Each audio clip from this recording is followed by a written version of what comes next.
तो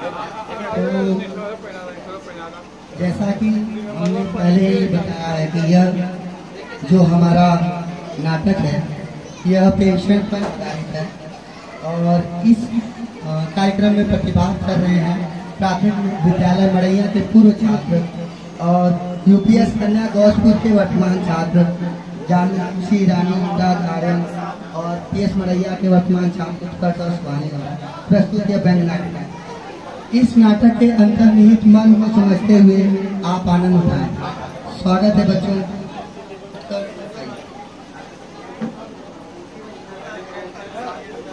सुप्रभात। आज के प्रमुख समाचार इस प्रकार हैं।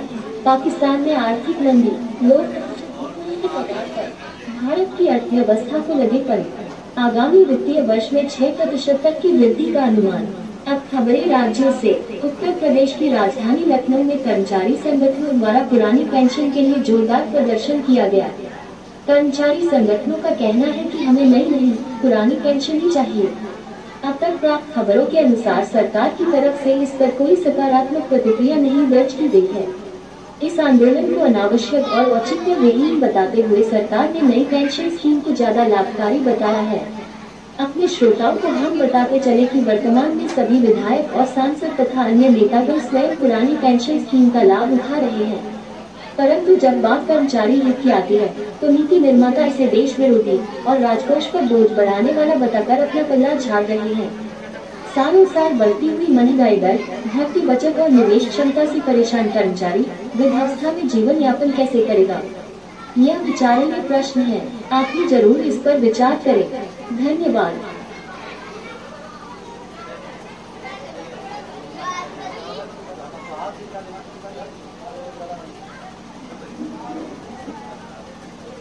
यह समाचार सुनने के बाद आत्माराम जी को हार्ट अटैक आ जाता है। अब आगे का दृश्य देखिए।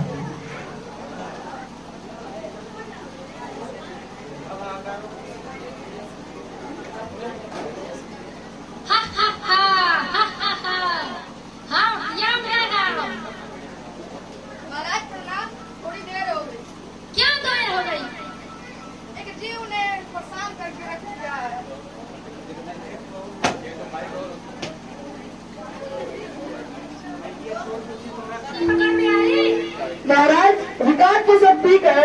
आत्मा राव के जीव ने 5 दिन पहले देह त्याग दी थी, किंतु उसकी अम्मा यहाँ तक पहुंची ही नहीं।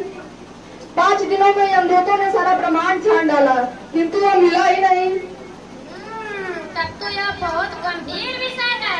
महाराज, पृथ्वी पर बहुत ही ऐसा व्यापार चल रहा है। लोग ओटीपी बताते हैं और अकाउंट से पैसा करके गायब हो जाता है और पूरे बहुमत की सरकार रातों रात पड़ जाती है, किंतु कहीं ऐसे हमारे विरोधियों ने न किया हो। अब तो तुम्हारी भी उम्र हो गई रिटायर होने की। आत्माराम ने तो साधारण जीविका इससे क्या लेना देना? नारायण नारायण, धर्मराज जी क्यों चिंतित बैठे हैं? क्या बताएं, एक जीव की आत्मा यमलोक नहीं पहुंची है, उसी की चिंता में बैठे हैं। कहीं उस पर इनकम टैक्स बढ़ाया तो नहीं रह गया? अरे नहीं नहीं महाराज, वो तो एक सरकारी मास्टर था। तब तो उसने अपना रिटर्न भर दिया होगा। अब तो 7 लाख की छूट मिल रही है। यह तो अच्छा है, लेकिन इस समस्या में क्या करें? मैं देखता हूँ। अच्छा, मुझे उसका नाम पता तो बताइए। आत्माराम नाम था, सरकारी स्कूल में मास्टर था। लेट नौकरी लगी थी, इसलिए नई पेंशन कटवा रहा था और बनारस में किराया के घर में परिवार के साथ रहता था। और तो और महाराज, घर खरीदने के लिए बैंक से लोन भी ले रखा था। ठीक है, मैं देखता हूँ। नारायण नारायण।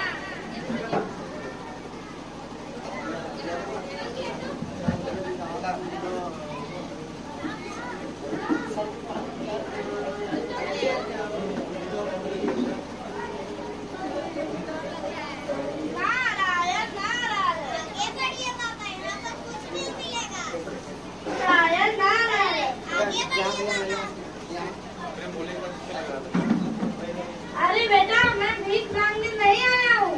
मैं तुम्हारे पिताजी आत्माराम के बारे में बात करने आया हूँ। अपनी माँ को जरा बाहर भेजो। माँ, क्या हो गया बेटा? ये बाबा जी पिताजी के बारे में पूछ रहे हैं। क्या हो गया था उनको? वैसे तो ठीक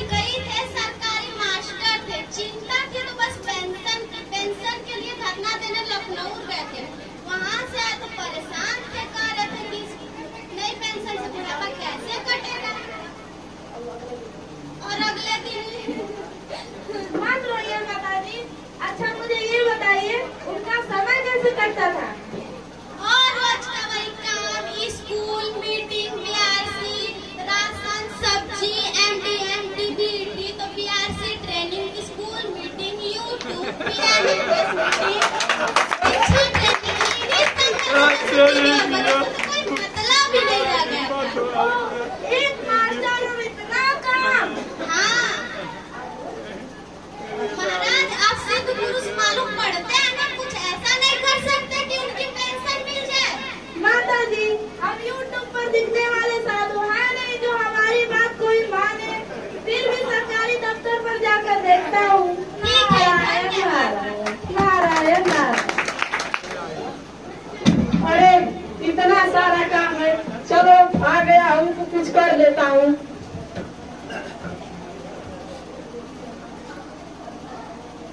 नारायण नारायण। क्या चाहिए बाबा? ये लो। अरे नहीं नहीं, मुझे भिक्षा नहीं चाहिए। तो क्या चाहिए? मैं आत्माराम के पेंशन के बारे में बात करने आया हूँ। उसकी फाइल तो लगी होगी ना यहाँ पर? हाँ फाइल तो लगी है, लेकिन वजन नहीं रखा था इसलिए उड़ रही है। अरे ये पेपर में नहीं रखना चाहिए था। अरे बाबा ये पेपर वेट फाइलों को नहीं दबाते। अरे तो कैसे दबती है? बैठिए मैं आपको समझाता हूँ। आप ठहरे साधु, हाँ। दफ्तरों का काम काज आपको नहीं पता। अच्छा। असल में यह भी एक मंदिर की तरह है, चढ़ावा चढ़ाना पड़ता है, दान पुण्य करना पड़ता है। आज आत्माराम के रिश्तेदार समझ आते कि उनकी फाइलें उड़ रही है, वजन रखना है। अच्छा अरे भाई सरकारी पैसों का मामला है, फाइलें 20 जगह जाती है, एक ही बात को हजारों बार लिखना पड़ता है और कभी कभी तो सालों लग जाते हैं। अच्छा, कुछ जल्दी नहीं हो सकता? जल्दी हो सकता है लेकिन लेकिन क्या? अरे वही वजन रखना पड़ेगा। आप समझी नहीं। जैसे कि आपकी यह सुंदर बीड़ा। अरे तुम्हारी नजर मेरे इस सुंदर वीणा पर भी है। हाँ महाराज, नारायण नारायण। असल में मेरी बेटी संगीत सीखती है, मैं ये उसे दे दूंगा। ठीक है, नारायण नारायण। तुम मेरी ये वीणा भी ले लिए। अब मुझे तुम पर विश्वास नहीं है, मुझे लिखी दो। ये देखिए बाबा, मैंने लिख दिया है और जमा कर दूंगा तो आत्माराम को पुरानी पेंशन मिल जाएगी। अच्छा ठीक है, जीते जी नई पेंशन तो मरने के बाद पुरानी पेंशन। क्या? पुरानी पेंशन के लिए फिर से मरना पड़ता है? हाँ बाबा जी। अच्छा, उसकी पुरानी पेंशन तो मिल जाएगी ना? हाँ बाबा जी, अब मिल जाएगी उनको पुरानी पेंशन।